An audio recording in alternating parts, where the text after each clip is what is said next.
Nous terminons aujourd'hui le tournage des capsules vidéo historiques dans le cadre du 25e anniversaire des poussières de l'organisme Illusion Emploi de l'Estrie.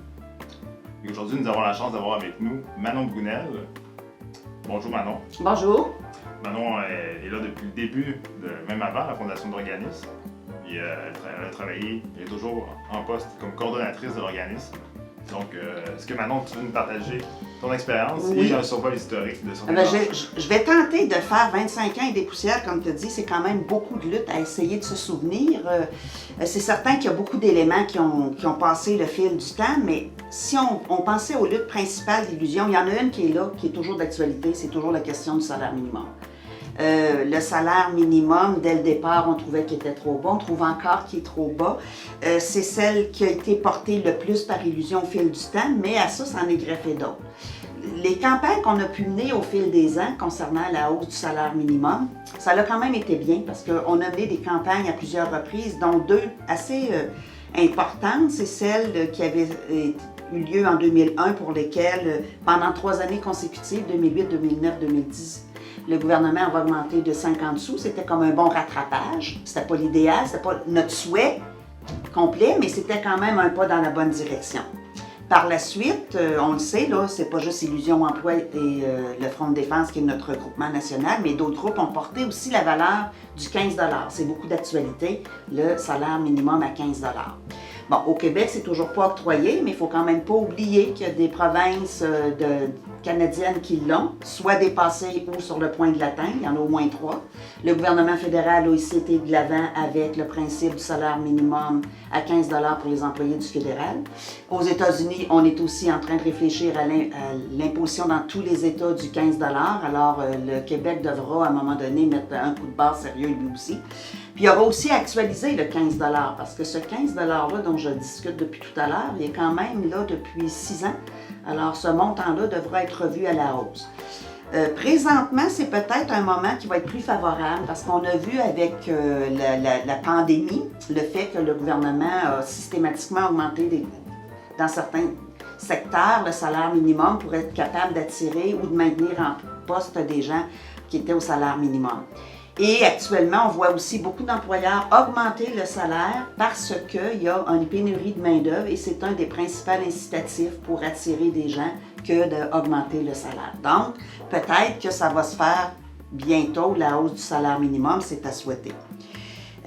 Parce que c'est quand même terrible de constater qu'on est en 2021 puis qu'il y a encore des gens qui, en travaillant 40 heures semaine, ne réussissent pas à sortir de la pauvreté. Ça veut dire des gens qui vont dans les banques alimentaires, ça veut dire des gens qui ont besoin des dons, de la charité et qui n'arrivent pas à sortir de cette pauvreté-là et de la trappe de l'endettement. Donc, il faut vraiment que le gouvernement donne un sérieux coup de barre. C'est d'une part inadmissible et immoral, même si ce n'est pas illégal. C'est vraiment pour nous autres un dossier important. Puis en même temps, le salaire, c'est un moyen, c'est sûr. Mais il y a aussi autre que le salaire, puis pour nous autres, c'est aussi préoccupant. C'est toute la question des personnes qui sont à la retraite, dont d'anciens travailleurs, travailleuses, qui, au moment de prendre leur retraite, ont quand même un revenu très bas, insuffisant. Il y a aussi les personnes qui ont des handicaps ou des limitations qui sont transférées souvent à la régie pour lesquelles les revenus sont aussi là, trop bas. Il y a les personnes qui se retrouvent à l'aide sociale, qui ont soit perdu un emploi, qui n'ont pas pu, pour toutes sortes de raisons, réussir à avoir un emploi, ou encore qui ont fini leur prestation de chômage, qui eux autres aussi se retrouvent avec des revenus insuffisants. Fait que le revenu, par le salaire bien sûr, et autres nous importe beaucoup. À cet effet-là, on a mené des luttes avec des partenaires. Ce qu'on a pu aussi au fil des ans constater, c'est toute l'augmentation de l'emploi atypique. Là, quand je parle de ça, je parle des contractuels, les gens sur appel, les gens à temps partiel, les gens de gré à gré. Et aussi les nouveaux statuts, c'est-à-dire les travailleurs et les travailleuses autonomes, mais aussi le phénomène des faux travailleurs autonomes, c'est-à-dire des personnes salariées à qui on a demandé de devenir des personnes travailleurs autonomes et qui n'ont pas du tout la même protection. On a aussi vu augmenter la sous-traitance, les agences de placement. À la base, les agences de placement, ça devait être pour un besoin ponctuel de main-d'œuvre. C'est devenu une norme. Il y a même des compagnies qui ont décidé de créer leur propre agence de placement. Puis on ne les nommera pas, là, mais il y a des grosses compagnies qui ont procédé à cette façon-là de faire, ce qui fait que dans le même milieu de travail, tu as 2 catégories d'employeurs. d'employés, pardon. Tu as des personnes rémunérées directement par l'entreprise, puis tu as des personnes rémunérées par l'agence de placement qui fait affaire avec l'entreprise quand ce n'est pas carrément une agence de placement de l'entreprise.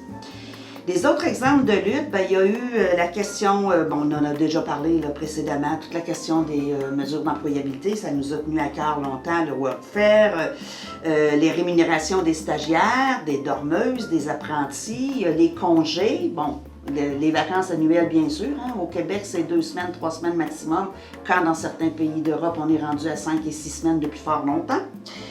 La question des congés familiaux et des congés de maladie. Il faut se rappeler qu'il n'y avait pas de congés familiaux ou de maladies payés au niveau de la loi sur les normes. C'est quand même pas énorme. On a obtenu juste 2 jours. On se bat pour en avoir plus, mais c'est déjà un début. On n'en avait pas du tout avant.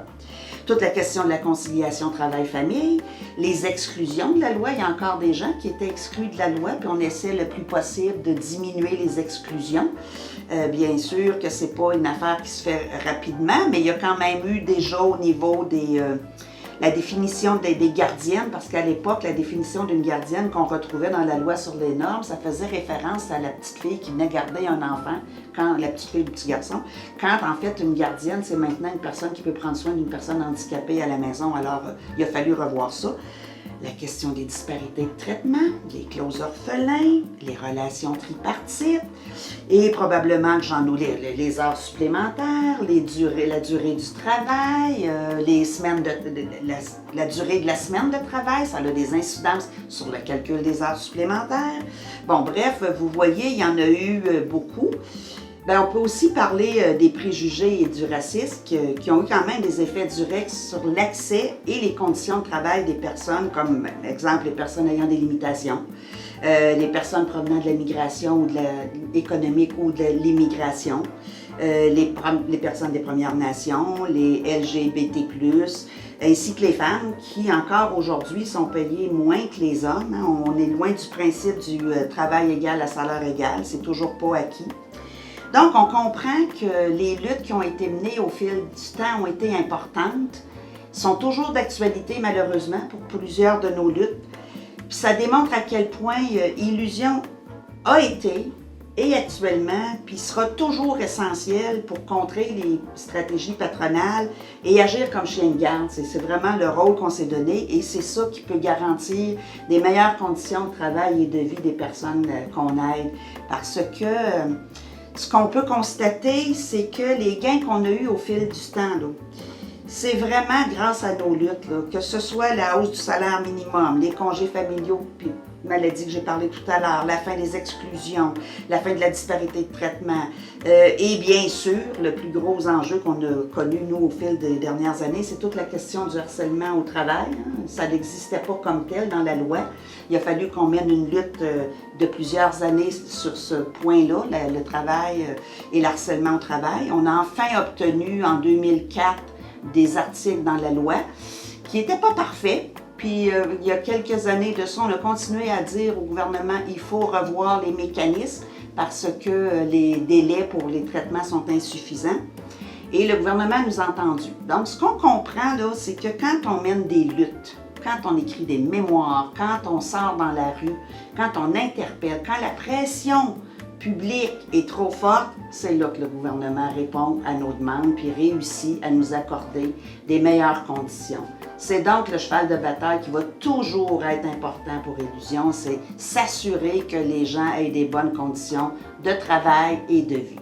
Alors, j'espère qu'Illusion va toujours continuer de travailler fort en ce sens-là.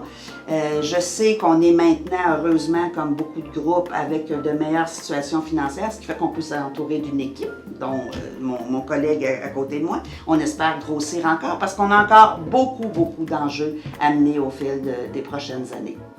Alors, merci et bon 25e à tout le monde. Merci à toi, Manon.